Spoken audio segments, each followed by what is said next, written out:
welcome to Uchal TV Kids Science and Stories.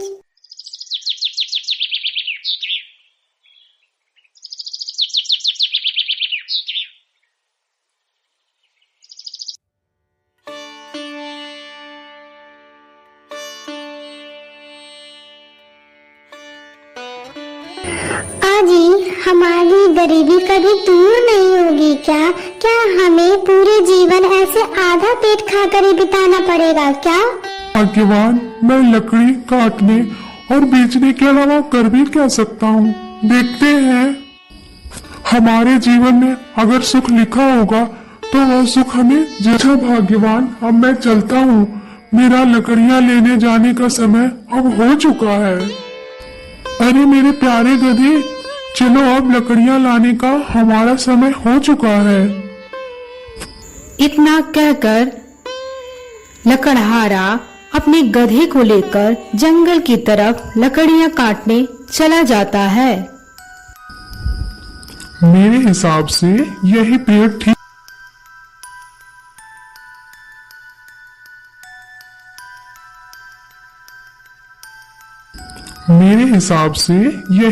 ठीक रहेगा।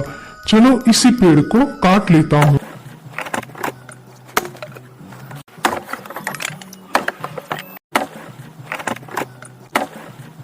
लकड़हारा जल्दी से लकड़ियाँ काटकर अपने गधे के ऊपर लाद देता है और घर की तरफ निकल पड़ता है।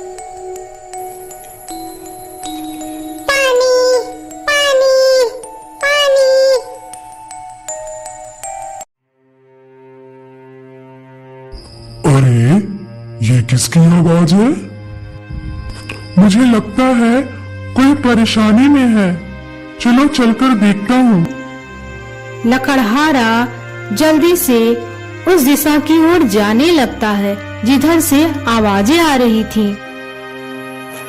पानी, पानी, पानी, मेरी सहायता करो, मेरी सहायता करो। अरे ये तो एक तोता है। मैं ऐसा करता हूँ, इसे अपने साथ घर लेकर ही चले जाता हूँ। लकड़हारा जल्दी से उस तोते को अपने हाथों में उठा लेता है और उसे भी अपने साथ घर लेकर चला जाता है। अरे भाग्यवान, तुम जल्दी से चूने और तेल का लेप लेकर आओ। ये तोता बहुत ज्यादा जख्मी हो गया है। इस लेप को मुझे इसके ऊपर लगाना है। लकड़हारे की पत्नी तुरंत ही हल्दी और तेल का लेप लेकर आती है। लकड़हारा तुरंत ही उस लेप को तोते के ऊपर लगा देता है। अरे तोता भाई, मैंने तुम्हारे जख्मों पर लेप लगा दिया है। तुम जल्दी ही ठीक हो जाओगे और उन्हें भी लगोगे। इस प्रकार तोता 1-2 दिनों में ही पूरी तरीके से ठीक हो जाता है। चलो आज इस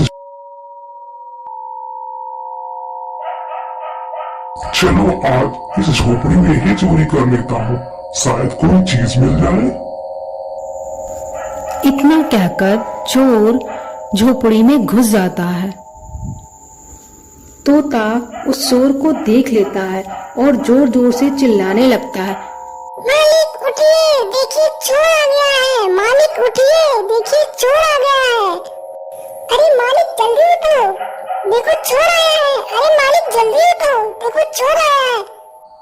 अरे ये तोता तो बोलता है। इस झोपड़ी में कुछ और तो दिखाई नहीं दे रहा। ऐसा करता हूँ, इस तोते को ही मैं अपने साथ लेकर चला जाता हूँ। बाजार में इस तोते की कीमत अच्छी मिलेगी। इसे बेचकर मुझे खूब सारा धन मिलेगा। इतना सोचकर चोर तोते का पिंजरा उठाकर वहां से भाग जाता है। चोर रात भर चलते चलते थक जाता है और चोर को चलते चलते रात से सुबह हो जाती है। अरे मैं चलते चलते कितना थक गया हूँ। ऐसा करता हूँ, इसी पेड़ के नीचे थोड़ा आराम कर लेता हूँ। इतना सोचकर चोर उसी पेड़ के नीचे सो जाता है। तभी वहाँ से एक राजा अपने घोड़े पर सवार होकर निकलता है। महाराज मुझे बचा लीजिए, मेरी रक्षा कीजिए महाराज, मेरी रक्षा कीजिए, नहीं तो ये चोर मुझे मार डालेगा। अरे ये कौन है जो मुझे मदद के लिए बुला रहा है? लेकिन यहाँ आसपास तो मुझे कोई दिखाई ही नहीं दे रहा है। अरे महाराज उधर मत देखिए, इधर नीचे देखिए, मैं इधर हूँ, मैं पिंजरे में बंद हूँ, मैं एक तोता हूँ, ये चोर मुझे लेकर भाग रहा है। महाराज मुझे बचा लीजिए महाराज। अरे यह तोता तो बोलता है, ये तोता तो बहुत अच्छा है। ऐसा करता हूँ, मैं इस तोते को खरीद लेता हूँ और अपने घर लेकर चलूंगा। इस तोते को देखकर मेरी पुत्री बहुत खुश होगी। अरे चोर, चल उठ जा, कितना सोएगा तू? महाराज मैंने कोई चोरी नहीं की, महाराज मुझे माफ कर दीजिए, मुझे कुछ मत करना महाराज, मुझे छोड़ दीजिए। नहीं नहीं, मैं तुम्हें कुछ नहीं करूंगा, तुम यह तोता मुझे दे, मैं तुम्हें इसके बदले 100 सोने की मोहरें दूंगा, तुम मुझे बस ये तोता दे दो। राजा की यह बातें सुनकर चोर बहुत खुश हो जाता है। लेकिन याद रखना, मैं ये मोहरें तुम्हें तभी दूंगा जब तुम चोरी करना छोड़ दोगे। जी महाराज, आज के बाद से मैं कभी चोरी नहीं करूंगा, मैं चोरी करना छोड़ दूंगा। राजा उस चोर को 100 सोने की मोहरें दे देता है और उस तोते का पिंजरा लेकर अपने महल में चला जाता है।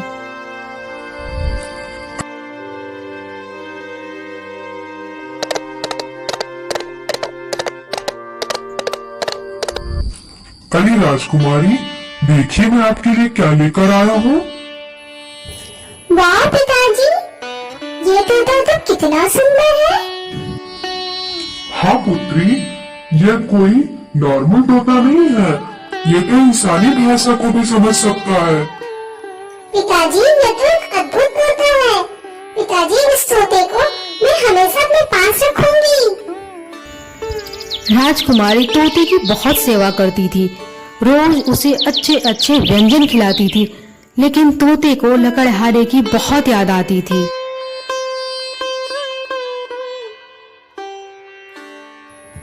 अरे तोते, मैं तुम्हें इतने व्यंजन खिलाती हूँ, फिर भी तुम उसे अच्छे से क्यों नहीं खाते हो? राजकुमारी जी, मेरा मन पिंजरे में नहीं लगता है। इस पिंजरे में बंद हुए मुझे पूरे 1 महीने हो चुके हैं। पिंजरे में बंद रहते रहते मैं थक चुका हूँ। मैं इस पिंजरे में कैद हूँ, मैं उड़ना चाहता हूँ राजकुमारी। अच्छा ऐसी बात है, तो चलो मेरे साथ, मैं तुम्हें जंगल की सैर कराकर लाती हूँ। ऐसा कहकर राजकुमारी तोते को अपने साथ लेकर जंगल में घुमाने चली जाती हैं। अरे ये क्या, ये पेड़ इतना चमक क्यों रहा है?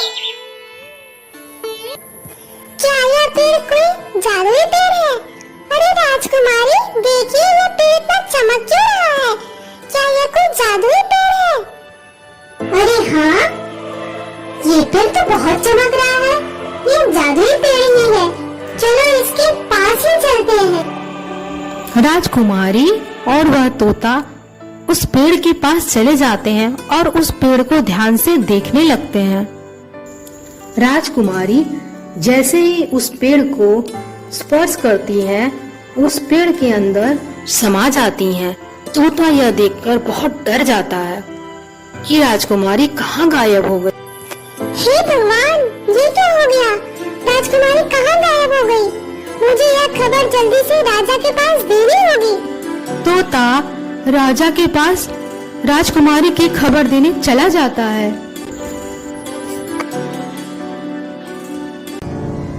अरे ये कौन सी जगह है? मैं यहाँ कहाँ आ गई? अरे यह बास तो कितना विशाल है, इतना बड़ा बास तो आज तक मैंने कभी नहीं। तभी वह बाज राजकुमारी को अपने पंजे में दबाकर उड़ जाता है। अरे दुष्ट बाज, मुझे छोड़ दे, मुझे लेकर तू कहाँ जा रहा है? वह बाज राजकुमारी को एक गुफा में लेकर जाता है। वहाँ पर एक राक्षसी होती है। अरे कौन है आप? और मुझे यहाँ पर क्यों लाया गया है? मैंने ऐसा क्या किया है? मुझे छोड़ दीजिए, मुझे घर वापस जाने दीजिए। चलिए जाना। इतनी जल्दी किस तरफ है? तुम इस समय पाताल लोक में हो। यहाँ से निकलना इतना आसान नहीं है। तुम यहाँ से तभी बाहर जा सकती हो जब मैं चाहूंगी। यदि तुम मेरी बात नहीं मानोगी तो तुम कभी भी पाताल लोक से बाहर नहीं जा पाओगी। अगर तुम यहाँ से बाहर जाना चाहती हो तो तुम्हें मेरा एक काम करना होगा। बोलिए, मुझे आपका क्या काम करना होगा?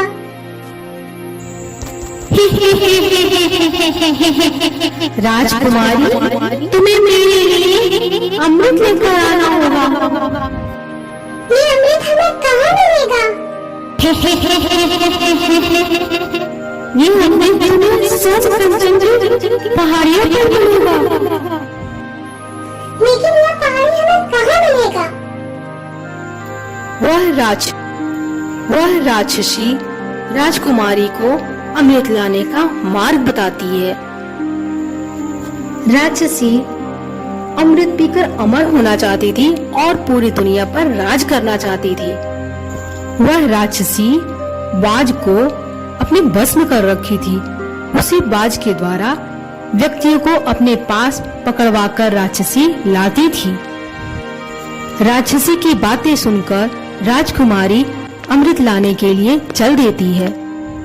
राजकुमारी उन पहाड़ियों पर पहुंच जाती है जहां पर राक्षसी ने उन्हें अमृत लाने के लिए भेजा था।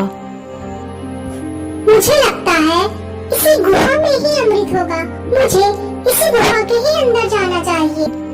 राजकुमारी जैसे ही गुफा के अंदर प्रवेश करने की कोशिश करती है, वैसे ही वहाँ पे एक जहरीला सांप आता है और राजकुमारी को डस लेता है। सांप के डसने से राजकुमारी की तुरंत ही मृत्यु हो जाती है। महाराज, ये वही पेड़ है जिसके अंदर राजकुमारी समा गई है। ठीक है धोबी, तुम यहीं पर रुको। मैं इस पेड़ के अंदर अकेला ही जाऊंगा। राजा जैसे उस पेड़ को स्पर्श करते हैं, राजा दूसरी दुनिया में चले जाते हैं। तभी वही बड़ा वाला बाज आ जाता है और राजा को अपनी पंजों में फंसाकर उसी राक्षसी के पास लेकर चला जाता है।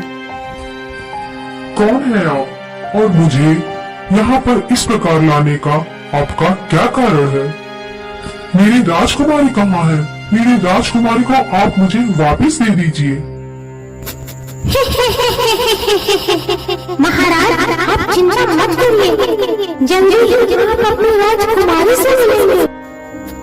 उससे पहले आपको मेरा काम करना होगा। ठीक है राक्षसी, आप मुझे जल्दी से बताइए कि मुझे आपको कौन सा काम करना होगा। फिर वह डायन राजा से भी उसी अमृत को लाने की बात करती है। ठीक है डायन, मैं तुम्हें वह अमृत लाकर जरूर दूंगा, लेकिन उसके बाद आप मेरी राजकुमारी को छोड़ देना। इतना कहकर राजा अमृत लाने के लिए चल पड़ता है।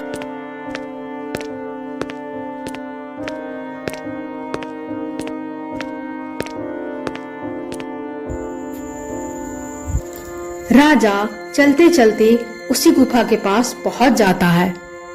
तभी राजा की दृष्टि पड़ती है कि उसकी राजकुमारी यहाँ पर मृत्यु पड़ी हुई है और राजकुमारी की मृत्यु किसी सांप के काटने से हुई है।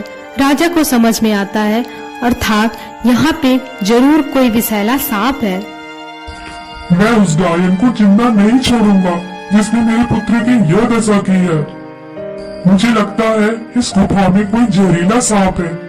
मुझे ध्यान से आगे बढ़ना होगा। इतना कहकर राजा राजकुमारी को वहीं पे छोड़कर गुफा की ओर आगे बढ़ता है। तुम्हारी हिम्मत कैसे हुई इस गुफा में आने की? मैं तुम्हें जिंदा नहीं छोड़ूंगा। सर्प जैसे ही राजा को डसने के लिए आगे बढ़ता है, राजा अपनी तलवार निकालता है और सर्प के 2 टुकड़े कर देता है।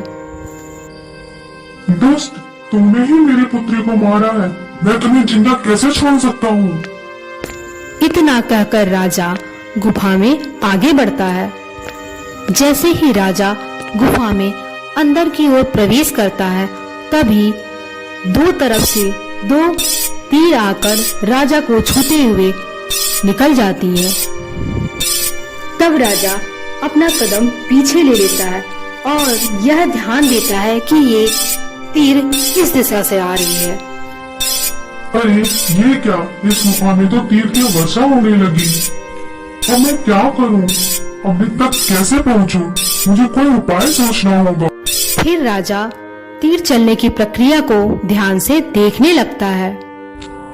अरे ये क्या, जब एक तीर इस दिशा से उस तरफ जाता है, तभी दूसरी तीर उस दिशा से इस तरफ आता है। इसका मतलब अगर मैं एक एक कदम आगे बढ़ाऊं तो मैं उस अमृत तक पहुंच सकता हूं। इस प्रकार राजा अपनी बुद्धि के बल पर उस चुनौती को पार करके अमृत के पास पहुंच जाता है। अरे ये रहा अमृत। जल्दी से अमृत को ले लेता हूँ और यहाँ से चलता हूँ। ऐसा करता हूँ, इस अमृत को पहले मैं अपनी पुत्री को पिलाता हूँ। ऐसा सोचकर राजा अमृत सबसे पहले अपनी पुत्री को पिलाता है।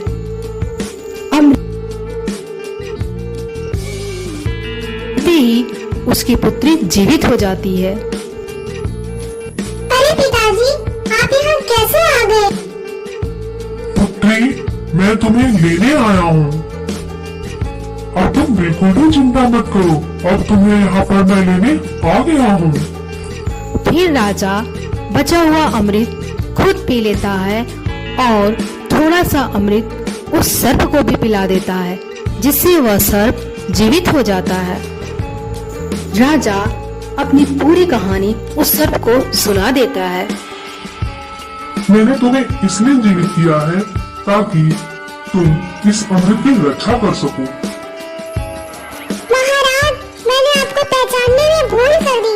मुझे क्षमा कर दीजिए महाराज, मुझे क्षमा कर दीजिए। अरे नहीं सर्पदेव, इसमें आपकी कोई गलती नहीं है। यह तो आपका फर्ज था। अमृत की रक्षा करना आपका फर्ज है। अच्छा सर्पदेव, अब मैं चलता हूँ।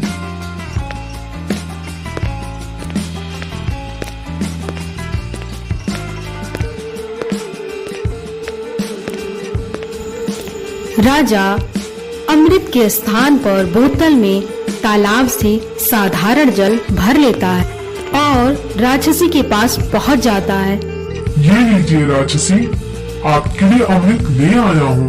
अमृत को देखकर राक्षसी बहुत खुश होती है। अरे वाह राजा, तुम तो कितने बहादुर हो। तुम अमृत ले आए। यह अमृत आज तक कोई नहीं ला सका। जो अमृत लेने गया है आज तक लौट कर नहीं आया। हाँ, तुम तो अमृत लेकर आ गए। चलो जल्दी ही अमृत मुझे दे दो। राजा वह पानी की बोतल तुरंत ही राक्षसी को दे देता है। राक्षसी वह पानी की बोतल अमृत समझकर तुरंत ही पी लेती है। हे राक्षसी, आपके कहे अनुसार मैंने आपको अमृत लाकर दे दिया। अब आप हमें यहाँ से बाहर जाने का मार्ग बता दीजिए। इतनी भी जल्दी क्या है बाहर जाने की? अब तो मैं अमर हो चुकी हूँ। अब तुम मेरे यहाँ से कहीं नहीं जाओगे। अब से तुम दोनों ही मेरे गुलाम हो। अरे डायन, ये तो सरासर धोखा है। मुझे यहाँ से बाहर जाने का मार्ग बताओ, नहीं तो मैं तुझे मार डालूं। मैं तो अमृत पीकर अमर हो चुकी हूँ। तुम मेरा क्या बिगाड़ोगे? अच्छा ये बात है, तो ये ले, मेरे तलवार का वार है। इतना कहकर राजा राक्षसी को तलवार चुभा देता है। ये क्या हो गया? मैं तो अमर हो गई थी। ये क्या हो गया? इसका मतलब राजा तूने मेरे साथ धोखा किया है। पानी पीकर खुद को अमर समझने वाली उस राक्षसी की मृत्यु हो जाती है। डायन के मरते ही वह विशाल बाज आजाद हो जाता है। महाराज, आपकी जय हो। आप बहुत ही वीर और बुद्धिमान हैं। आपका बहुत बहुत धन्यवाद महाराज। आपकी वजह से आज मैं आजाद हो गया हूँ इस राक्षसी से। हे बात, क्या तुम यहाँ से बाहर निकलने का मार्ग जानते हो और वह मार्ग हमें बता सकते हो कि यहाँ से बाहर कैसे निकला जा सकता है? जी महाराज, आप दोनों हमारे पीठ पे बैठ जाइए, मैं आपको यहाँ से बाहर निकाल दूंगा। दोनों ही बाज के पीठ पर बैठ जाते हैं और बाज राजा और राजकुमारी को लेकर एक दरवाजे के सामने जाता है। महाराज, इसी दरवाजे के बाहर आपकी दुनिया है। यहीं से आप बाहर जा सकते हैं महाराज। राजा और राजकुमारी दोनों बाज का धन्यवाद करते हैं और उस दरवाजे से बाहर अपनी दुनिया में चले आते हैं।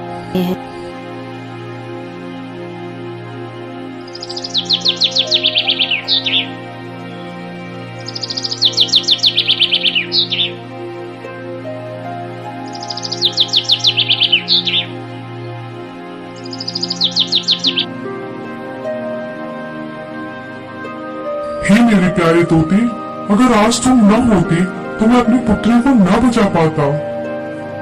इसलिए मैं तुमसे बहुत प्रसन्न हूँ। आज तुम मुझसे कुछ भी मांग सकते हो। हे महाराज, अगर आप मुझे कुछ देना ही चाहते हैं तो मुझे 1000 सोने की मोहरें देकर मुझे आजाद कर दीजिए। राजा ने तोते के कहे अनुसार वैसा ही किया। राजा ने तोते को 1000 सोने की मुद्राएं देकर आजाद कर दिया। तोता राजा के घर से उड़कर सीधे उसी लकड़हारे के घर पहुंच जाता है। मालिक, देखिए मैं आ गया और आपके लिए कुछ उपहार लेकर आया हूँ। लकड़हारा जैसे उस पोटली को देखता है, उस पोटली में ढेर सारी सोने की मोहरें देखकर वह बहुत खुश होता है और इस करने लगता है। Kindly follow and subscribe and press the bell icon for latest videos.